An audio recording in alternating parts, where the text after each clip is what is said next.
Hi everyone, thank you for inviting me to today's talk. Can you hear me? Yeah, we can hear you fine. Okay, thank you.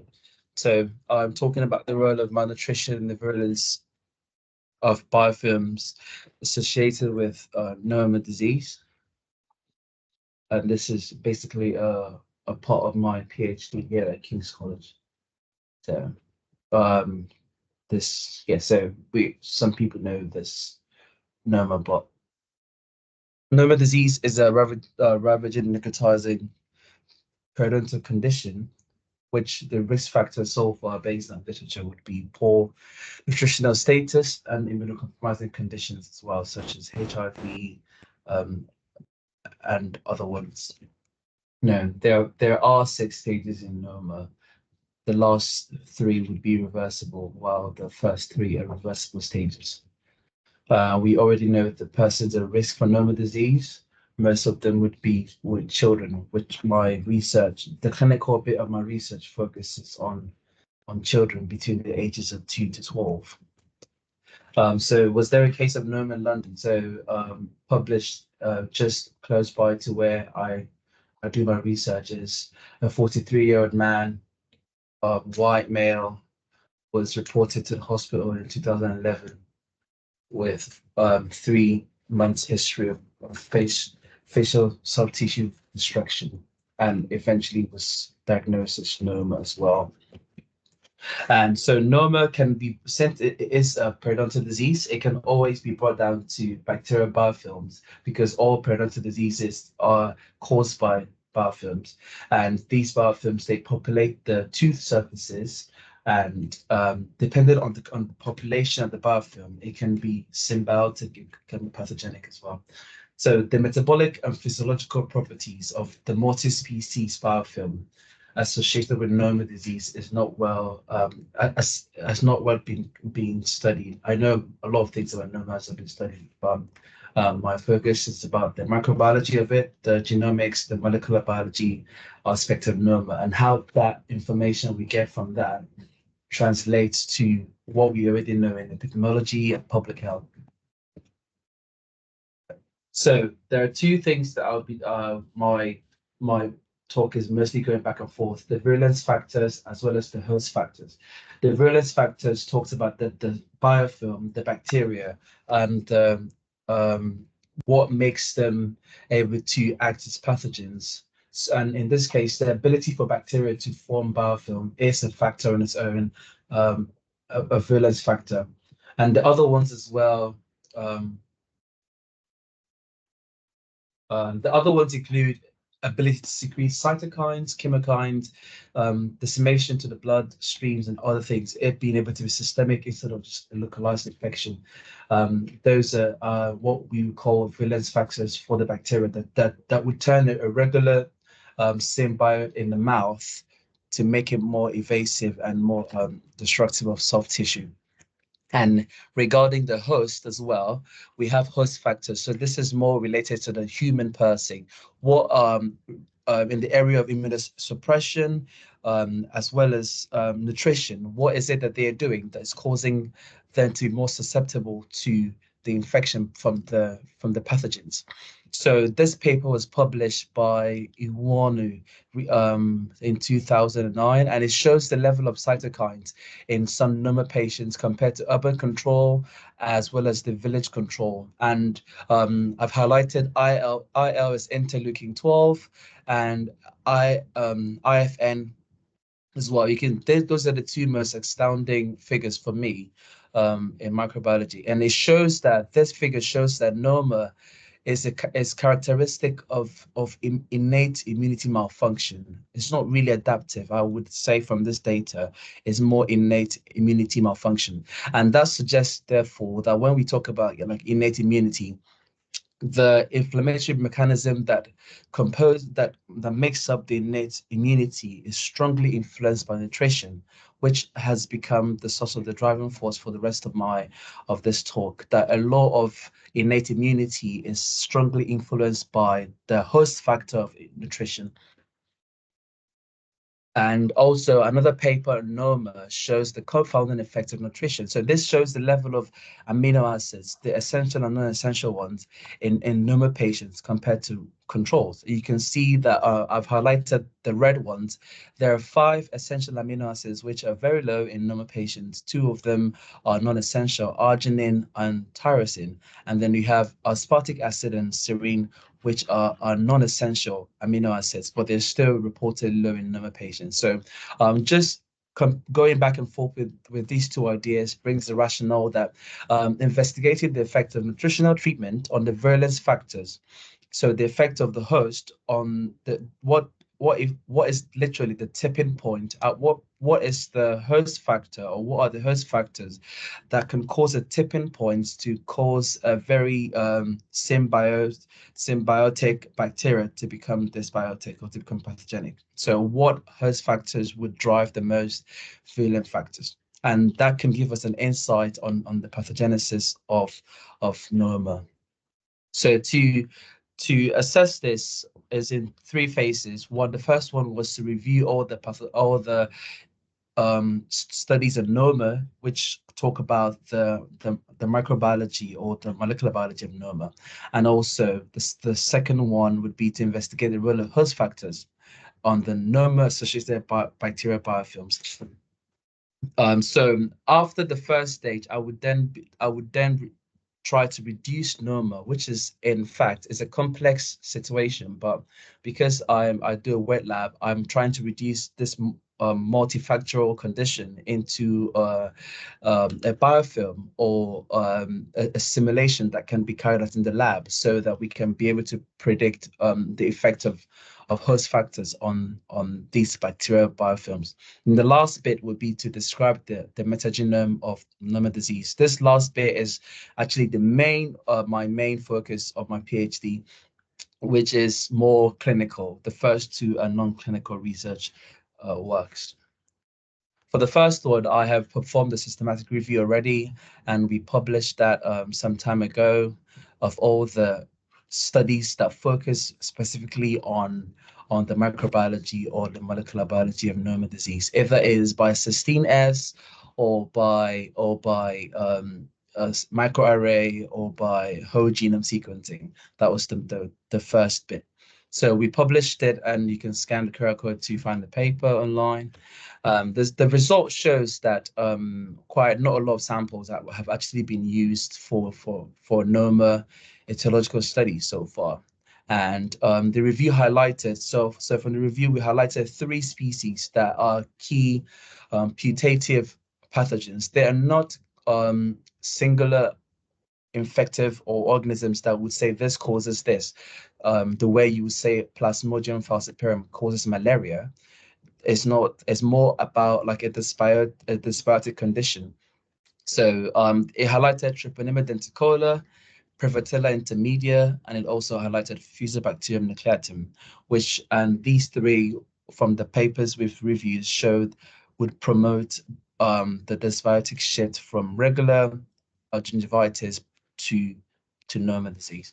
And we had suggestions for future works as well. So for the rest of this research, I've reduced Noma to basically the biofilm in communication between these 3 species. And just a bit of background for people who are not dentistry related. Treponema denticola is a red complex bacteria. So it is the one that is most related to being pathogenic, while Prevotella intermedia and Fusobacterium nucleatum are orange complex bacteria. They are more like late stage colonizers of disease. And so the second aim now would be to investigate the role of host factors on these biofilm species using the 3 species. I'm working with the species not from clinical isolates. These are all ordered from biobank. So I have F nucleatum and P intermedia and T denticola strains, as you can see on the screen. The method was to grow these species and to image them to see how they form biofilms visually, and then to see the biofilm formation as well as the metabolic activity of these biofilms. And then we would do the main part was the NMR, the nuclear magnetic resonance, to see how they metabolize different substrates or different nutrients, macro and micronutrients, just to understand what they prefer, what drives them into a state of destruction, basically. And then with the data we have from the metabolomics, we would then go into infection assays, using these bacterial biofilm species to infect epithelial oral cells from dysplastic oral epithelial cells, and then measure the cell, how much damage has been done in the presence or in the inhibition of this micronutrient. And some of other readouts would also be cytokine release, such as IL-6, IL-16, IL-17 are the ones that I'm including because it would give a sure indication of innate immunity, because the previous paper that I already showed you did not give the levels of IL-16 and IL-17 as well. And then we would then end up with a bit of gene expression, just to look at the regulation of different metabolic genes and different genes that indicate virulence for bacteria under the conditions that were already stipulated. So we've ascertained the growth factors for Fuso and Prevotella already, but it was quite difficult to grow T. denticola because it is a very fastidious bacteria. And it's quite interesting that for an organism that was heavily isolated in Noma patients, it's very difficult to grow in the lab, which indicates that the host factors are very stringent to cause it to be able to grow in the host. But we eventually got it growing after several tries. And we confirmed the growth of it using cysteine-S. Sorry, someone speaking? Can I continue? Yeah, continue, please. Okay, thank you. So we confirmed the presence of T. denticola by cysteine-S. Then the next stage would be the nuclear magnetic resonance. At this stage, we've taken the biofilm species that we've confirmed, then we grown them in different environments and nutrients. First, we're comparing one is the control, then we have planktonic growth. Planktonic growth means just having them in the tubes, not them growing in the biofilm state, but they're still communicating together, but just not in the biofilms or in the plaques that you would have in a which is similar to a patient's mouth or the children's mouth. And then we will have 4 conditions of biofilm as well. So the data was quite interesting from the NMR that we did, and I will explain that further. This is just an image showing the data of all the different significant metabolites that we have so far from the study. And now I would break it down into carbohydrate metabolism, amino acid metabolism, and then the third bit would be the micronutrient metabolism. For carbohydrate, we found that glucose is not significantly metabolized by the planktonic or the biofilm state of this Noma-associated species. But then what was interesting was that sucrose was highly significantly metabolized. So they don't prefer to use glucose, but they would prefer sucrose. But sucrose is a molecule made up of glucose and fructose. That therefore suggested that perhaps these species related to Noma would prefer fructose as a carbohydrate source in their metabolism. So to confirm that, we observed the growth of T. denticola in different metabolites. And as you can see, the fructose was highly significant compared to the middle bit, which is the control. You can see that there's significant growth of T. denticola in the presence of fructose and arginine. And just to make sure that we're always correct, we compare it with glutathione, which is a reducing agent. As a reducing agent, it would create a condition to kill the bacteria. And also N-laurosarcosine is a detergent, So it would not actually promote the growth of the bacteria. And then moving on to amino acid metabolism. For the amino acid, we found out that threonine was significantly metabolized. But although threonine, it was not listed in the paper by Cyril Iwano that was which I showed you earlier. What was on the paper was aspartic acid. And aspartic acid metabolism actually produces threonine. So it was quite interesting that the data showed that all the different amino acids in aspartic acid breakdown was not used by the bacteria, but then just threonine itself was used to confirm that so it is sort of the idea is that when threonine is not available, the biofilm would rather metabolize aspartic acid to produce threonine. But if threonine was available in the natural environment, it would use threonine directly. We confirmed this by looking at the cell viability of the 3 species biofilm, XTT. XTT measures cell metabolic activity. And you can see that compared to the control, there is more metabolic activity in the presence of DL, L, and then fructose. Fructose is what I've already talked about. The L-aspartic acid and DL is 50% D and 50% L. So it sort of confirmed a bit what the NMR data was telling us about the Noma-associated biofilms. And the next bit is the micronutrient metabolism. There are 3 unique micronutrients with indole, uracil, and niacinamide were significantly metabolized. And in my opinion, I think micronutrient deficiency is quite is as important, if not more important, than deficiencies in amino acids and carbohydrates, because a lot of like the pathways, a lot of the junctions in the nervous system, in the immune system depend on the products from this macronutrients. And the most significant data that we saw from this was that the conversion of niacinamide to niacin is the only metabolism that was unique to the biofilm state. And so it was quite interesting that when the bacteria was grown, when the species were grown in planktonic phase, they did not convert niacinamide to niacin. But then when they were grown in the biofilm state, which is similar to the dental plaque, that then they rapidly converted. They needed the conversion of niacinamide to niacin. And niacin is vitamin B3 for anyone who would want to know that information. So it is regularly sold as vitamin B3 or referred to as vitamin B3. So to just also see the effect of that, we looked at the effect of niacin on the 3 species co-culture. So co-culture is planktonic this time, not in biofilm state.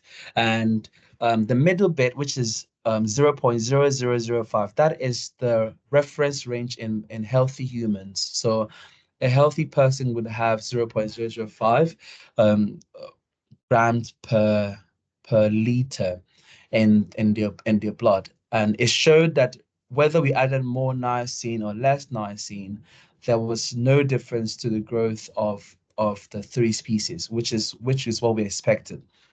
But then when it was in planktonic phase, we observed the difference that the 3 species actually, especially in the healthy human concentration, we saw an increase of niacin, of an increase of the bacteria growth in the niacin as 0.0005. But then regardless of if we added more or if we added less, the fact that niacin was more than the control, there was an increase in the concentration.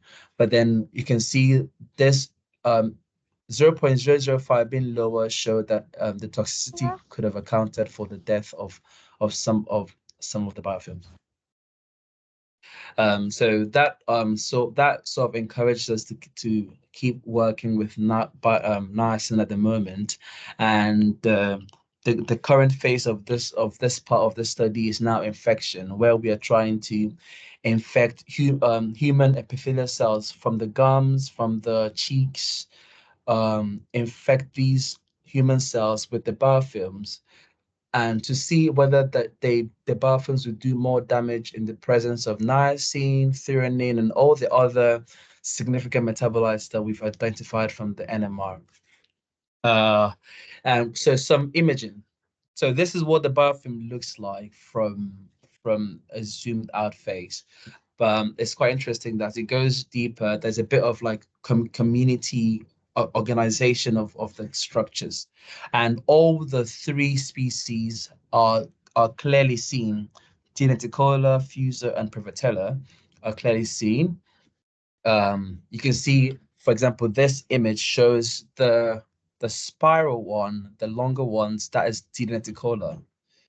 Okay, while the Fusa is more rod, bigger, and you can see the Privatellas are the tiny circular ones, the ones with the circular morphologies.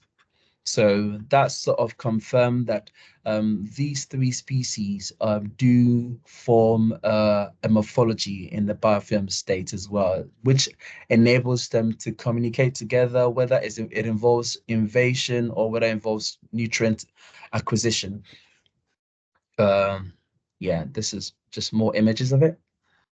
So how does this relate to epidemiological data that we have so far already in literature? So this is a screenshot from a paper by Elise Fowley, and I've just screenshot a page where she was talking about comparing the nutrients or what most of the Noma patients were eating. And this paper that she referenced in 2019 showed that 74 Noma patients and 222 controls. And you can see here highlighted in red that is she reported that the children were being fed with pap every day. Pap is a food substance made with maize. It's just maize, and that's it. There are other things as well, but as related to my work, I was quite interested with that information, that a lot of the children were just eating maize. And how does that relate to the work so far? Threonine is not synthesized in humans, and it needs to be present in proteins in the diet. In plant and microorganisms, threonine is synthesized from aspartic acid, which I've already explained.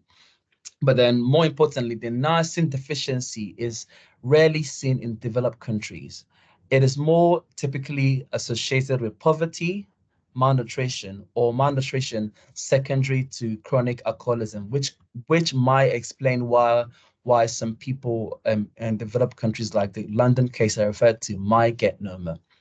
Niacin deficiency also tends to occur in less developed countries where people eat maize, in bracket corn, as a staple food, as maize is the only grain in low digestible niacin. So the niacin concentration in maize compared to every other grain is the lowest.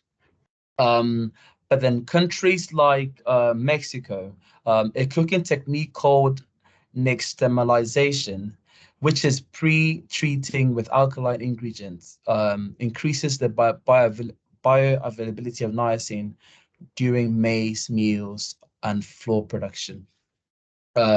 It's quite interesting that how this information, which you can find this online, compares to what we found already with the biofilm species that we were working with related to Noma.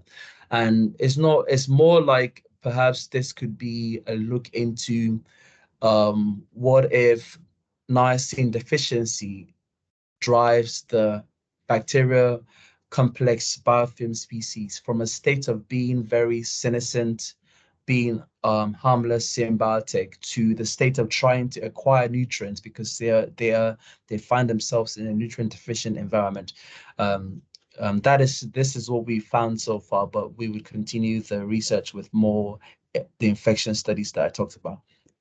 And the clinical bit of my research would be so far we've got 16 acute Noma cases, 60 control cases, all of them are age matched, and then we are getting 60 gingivitis cases. And this would be purely for metagenomics, transcriptomics, host genomics, proteomics, and metabolomics as well, just to give more clinical data on Noma. And hopefully by the end of my 4 years, try and tie the non-clinical bit to the clinical research as well. That is the end of my talk. Thank you, everyone. I would like to acknowledge my supervisors and the team, the wonderful team in Nigeria that work with me for the clinical bit, because they help me with acquiring the samples for the metagenomics, which is Dr. Bala, Dr. Yahaya, Dr. Bello, Sadatu, Jafi, and also the team there at the Noma Hospital, as well as my supervisors here at KCL, Prof. Gordon and Prof. Mark, as well as the metagenomics team, Dr. David, and also Dr. Joe. Thank you, everyone, for your time. Thank you very much, Joshua. That was absolutely fascinating. Really, really, really exciting work. Before I can see there's a few questions already in the chat, but I'm going to start if you don't mind. So this micronutrient deficiency that might be driving Noma is something that a few people have been discussing for a short time, but they've never really put, for as far as I'm aware, nobody's really put the finger on what it is. So, I mean, the potential for it being a niacin deficiency essentially helping to drive it is really, really interesting. So just to confirm what you were saying, so when you added niacin to your biofilm cultures, that's actually increased biofilm growth. So is it the niacin deficiency that's actually forcing the biofilm into a more stressed state, essentially? Yeah. Is that what you're saying? And then they're having to compromise by destroying tissues to take up other resources. Yeah, so it's a normal thing for when bacteria grows in a nutrient deficient environment. They tend to they switch gene operants that cause them to become more ravaging. So so the more the nutrient is available, the less expression of virulent genes you would have. Brilliant. And going back to the diet being consistently made of pap, this is something that's bothered me for a while, in that you see acute malnourishment globally, but you don't really see Noma globally. You see it in specific populations. And I was wondering if does that come down to the diet of the children? Now, Layla Straw's on the line. In Laos, Layla, what's the diet primarily in children in Laos? Do you know? Still online.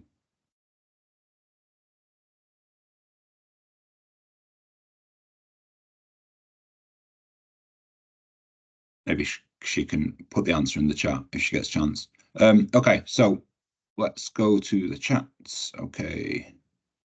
So one question: Are your samples in your study taken from Noma survivors with sequelae, or are they acute cases basically? So we've got 3 categories. Noma cases would be between the stage of 3 to 6, but we have a mix of all of them. And the team in Nigeria are very careful to indicate what stage, and they've been trained to indicate what stage the samples are taken from every patient. Then we've also got the gingivitis cohort, which would be early stage. It's not Noma, but it is gingivitis. And are you following those gingivitis? Do you have are those gingivitis cases? Although are they children as well? And they're being treated, children. are they?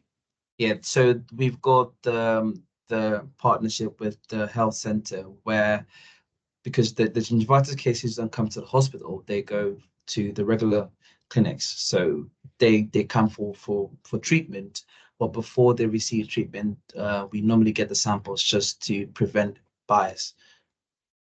Okay. Another question: is there any synergism between the 3 species in terms of metabolic exchange?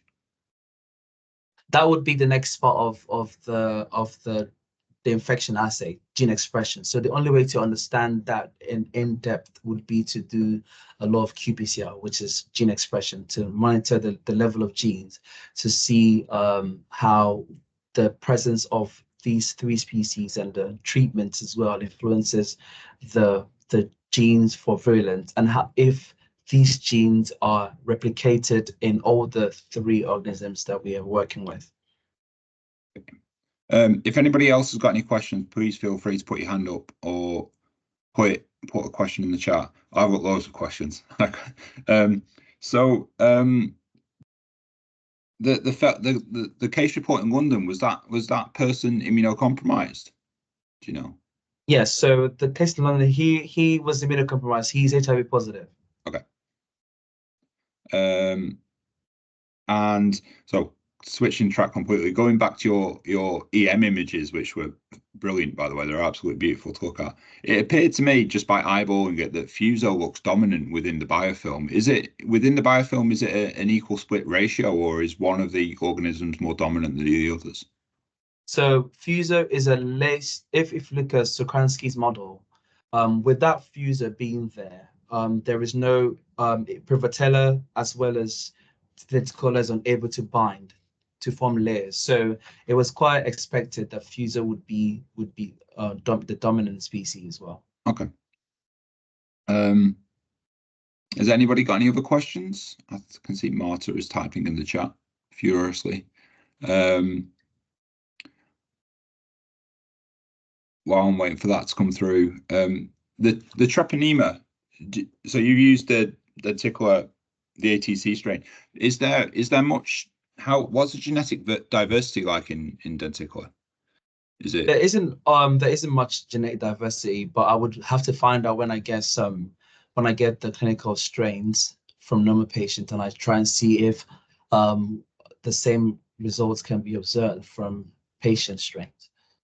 And you're hoping to isolate strains, live ones from samples? Yeah. Okay. Anybody got any questions?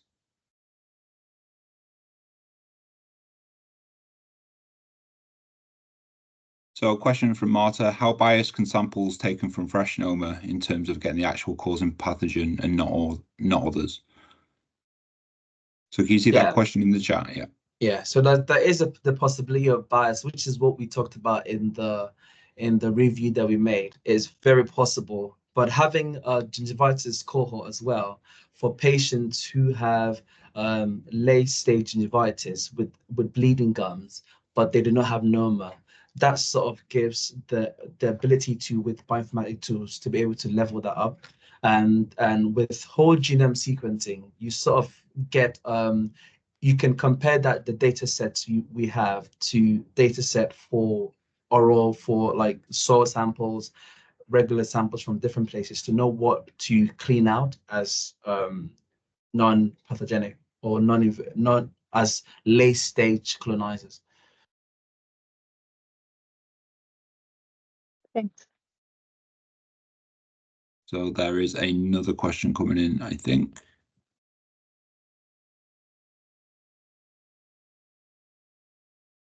So while John's typing, so if you're taking oral samples and your saliva samples and your swabs, they're all quite superficial.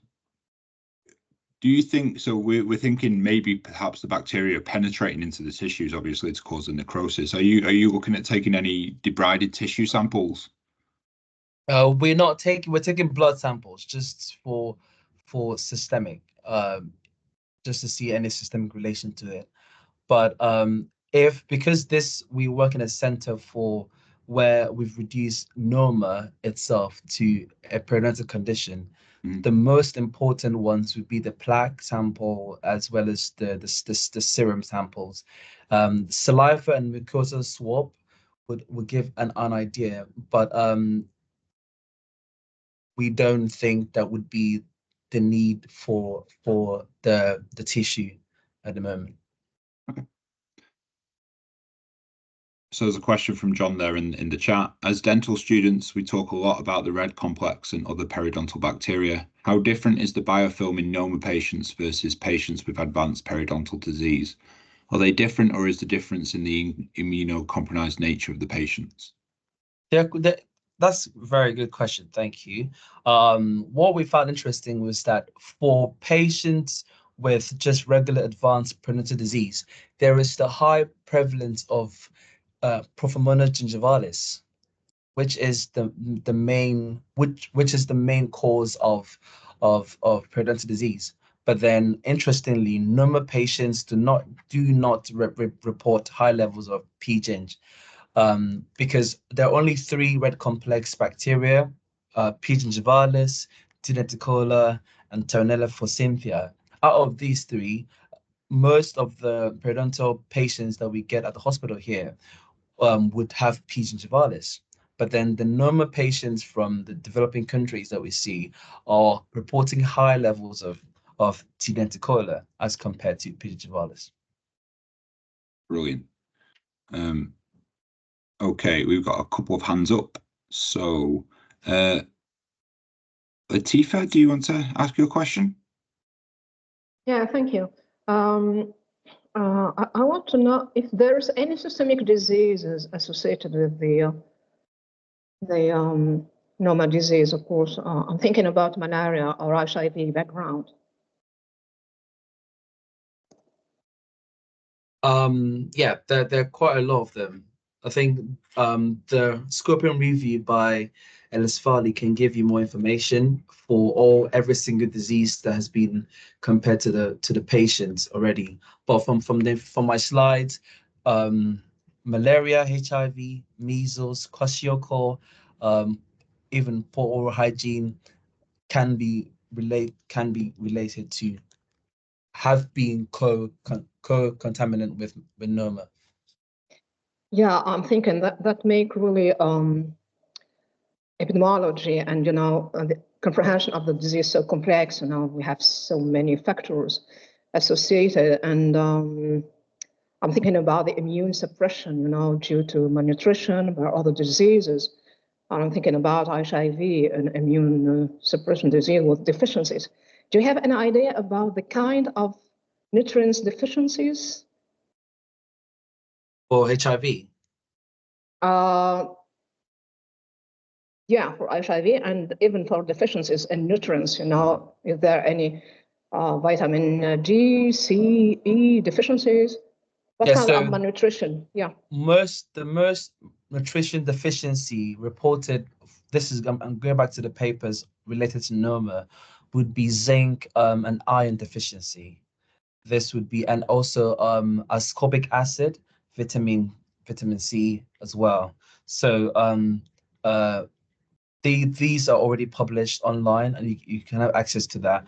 But because there are populations from my sample country is Nigeria, where I get my samples from, where some parts of Nigeria have iron deficiency and have zinc deficiency, but they still don't have Noma in the children populations. So my research is more going into, is there any other unreported deficiency that might be a host factor, very important as a host factor that causes the dysbiosis. Okay, thank you very much.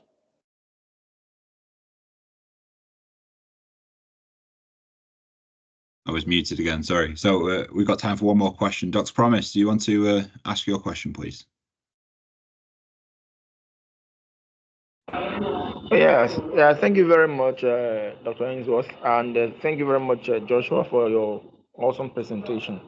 Yeah, I just wanted to, I'm so sorry, I think I missed some part of the presentation because of network issues. So I just wanted to confirm there was a point you were talking about nutrition, that that it was found that nutrition played a very much vital role in terms of Noma progression.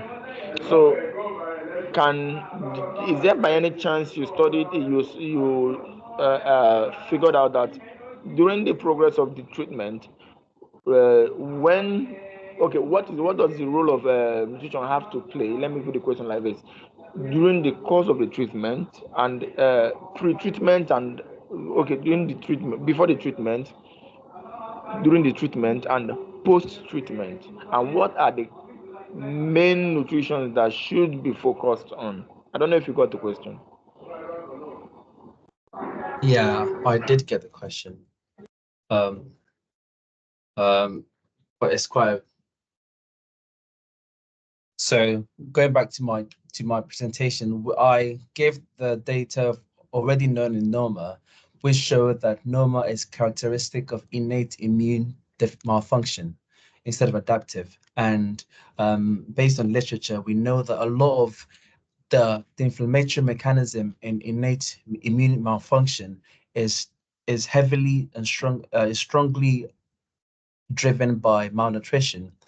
So then I gave information of different levels of amino acids in the patients because Noma has been associated as a malnutrition situation. So that's why I gave that information.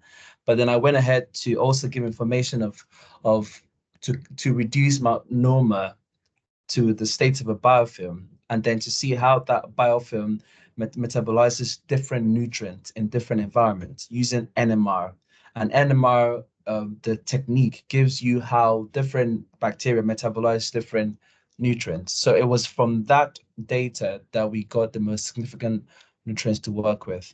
I don't know if that answers the question.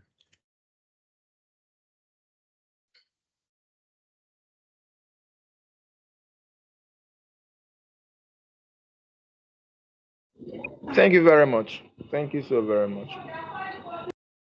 Okay, so I think that brings us to a close today. I'd like to say thank you very, very much to Joshua. That was an absolutely fascinating talk. I really, really enjoyed it, and I learned an awful lot.